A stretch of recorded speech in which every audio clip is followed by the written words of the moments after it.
Assalamualaikum warahmatullahi wabarakatuh. Perkenalkan, saya Angela Fortuna Sekarini, NIM 2011212559 dari Fakultas Kesehatan Masyarakat, Ilmu Kesehatan Masyarakat, Universitas Andalas.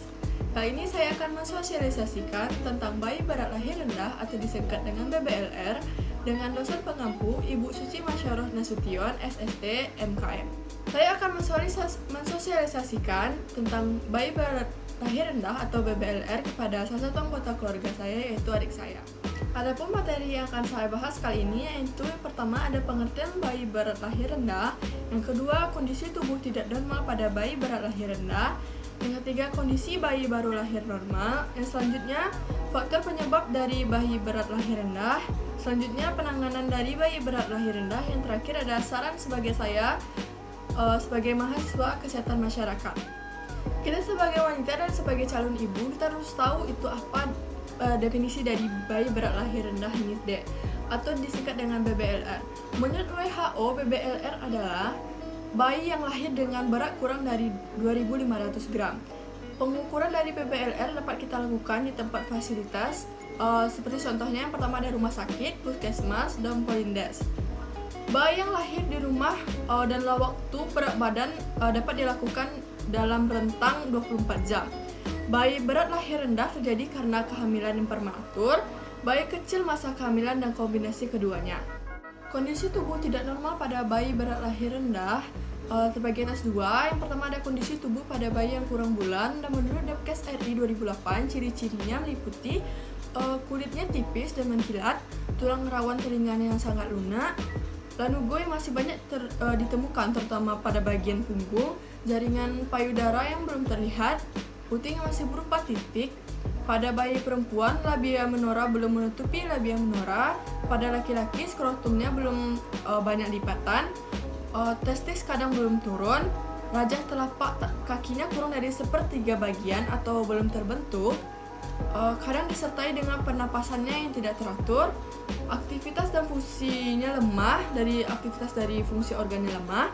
Dan yang terakhir adalah refleks menghisap dan menelannya tidak efektif. Yang kedua yaitu kondisi tubuh pada bayi kecil untuk masa kehamilan atau KMK. Menurut Depkes RI 2008, ciri-cirinya yaitu yang pertama ada umur bayi cukup, kurang atau lebih, dan tetapi beratnya lebih dari 2.500 gram.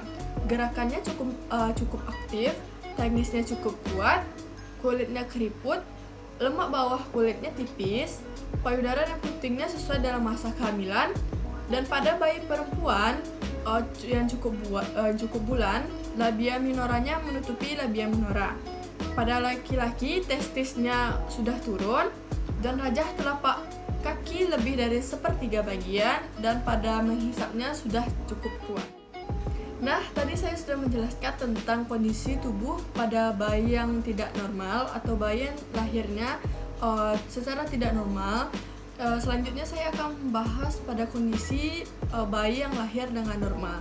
Ciri-cirinya yang pertama, lahir atem antara 37 sampai 42 minggu, berat badannya 2.500 sampai 4.000 gram, panjang untuk bayinya 48 sampai 52 cm, lingkar dadanya 30 sampai 38 cm, lingkar kepalanya 33 sampai 35 cm, lingkar lengannya 11 sampai 12 cm, frekuensi denyut jantungnya 120 sampai 160 kali per menit, dan kulitnya kemerah-merahan dan licin karena jaringan subkutannya yang cukup.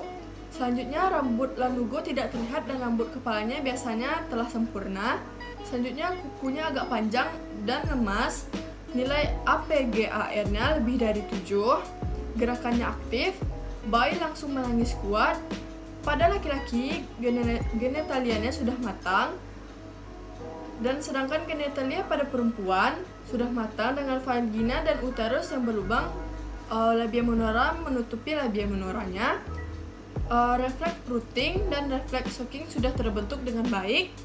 Refleks gasping sudah baik, eliminasinya sudah baik. Yang terakhir yaitu urin dan mekoniumnya keluar dalam rentang waktu 24 jam. Nah, setelah kita membahas dari pengertian BBLR, kondisi tubuh dari bayi yang normal dan tidak normal, kita juga harus tahu nih dari penyebab dari BBLR itu sendiri nih, Dek. Yang pertama ada dari faktor ibunya sendiri, dikarenakan dari umur dari ibu hamilnya, paritas, status gizi dari ibunya, dan pernah mempunyai riwayat BBLR pada kehamilan sebelumnya, status ekonomi yang rendah, mempunyai penyakit, jarak kehamilannya, pekerjaan, dan pendidikan pada ibu ini yang rendah, merokok, mengkonsumsi obat-obat yang terlarang, dan yang terakhir ada anemia. Yang kedua yaitu faktor dari kehamilannya yang disebabkan oleh kehamilan ganda, komplikasi kehamilan, umur dari kehamilan, dan faktor dari janinnya sendiri. Nah, pasti banyak yang bertanya-tanya nih, lalu gimana sih cara penanganan dari bayi berat lahir rendah itu sendiri? Saya akan menjelaskan dari penanganan dari bayi berat lahir rendah ini dengan metode perawatan kanguru. Sebelumnya, ada udah tahu belum metode perawatan kanguru ini? Aku belum tahu, Kak. Nah, metode perawatan kanguru ini merupakan metode perawatan bayi yang melibatkan orang tua dengan cara memposisikan bayi di dada sehingga terjadi kontak langsung antara kulit bayi dengan kulit ibu atau ayahnya. Pada metode ini, bayi dibaringkan dengan telungkup, kemudian bagian kepala bayi menghadap ke samping agar telinganya dapat menempel di bagian dada ibu atau ayahnya. Lama dari metode kanguru ini bervariasi, tetapi umumnya berlangsung sekitar 1-3 jam. Manfaat dari metode perawatan kanguru ini supaya membuat suhu dari bayi itu lebih stabil, membantu mempercepat peningkatan berat badan bayi, meningkatkan fungsi organ tubuh pada bayi, memudahkan bayi untuk menyusu, dan yang terakhir menguatkan daya tahan tubuh pada bayi. Nah, saran saya sebagai mahasiswa kesehatan masyarakat yaitu usia ibu saat hamil, tingkat pendidikan, dan umur kehamilan memiliki hubungan terhadap bayi berat lahir rendah ini. Hanya umur kehamilan yang menjadi faktor risiko pada bayi BBLR. Ibu yang melahirkan pada usia kehamilan kurang bulan atau 35 tahun diharuskan ikut kegiatan sosialisasi terkait faktor penyebab kehamilan berisiko. Sosialisasi ini perlu diberikan pada calon pengantin wanita sehingga dapat mempersiapkan kehamilannya dengan baik sehingga dapat menjadi upaya preventif menanggulangi dari BBLR ini sendiri. Bukan itu saja, bagi wanita usia reproduktif dapat melakukan pencegahan dengan cara minimalisir faktor penyebab stunting, memenuhi kebutuhan gizi sejak sebelum hamil, dan memenuhi gizi balita, salah satunya dengan memberikan ASI eksklusif sebagai pencegahan stunting. Upaya-upaya yang berkaitan dengan cara pencegahan dan pengendalian BBLR ini disarankan untuk dapat dilakukan oleh ibu secara langsung ataupun pada kader-kader kesehatan di fasilitas pelayanan kesehatan. Baiklah, sekian yang dapat saya sampaikan kepada adik saya mengenai bayi berat lahir rendah ini. Mohon maaf apabila ada kesalahan. Terima kasih. Assalamualaikum warahmatullahi wabarakatuh.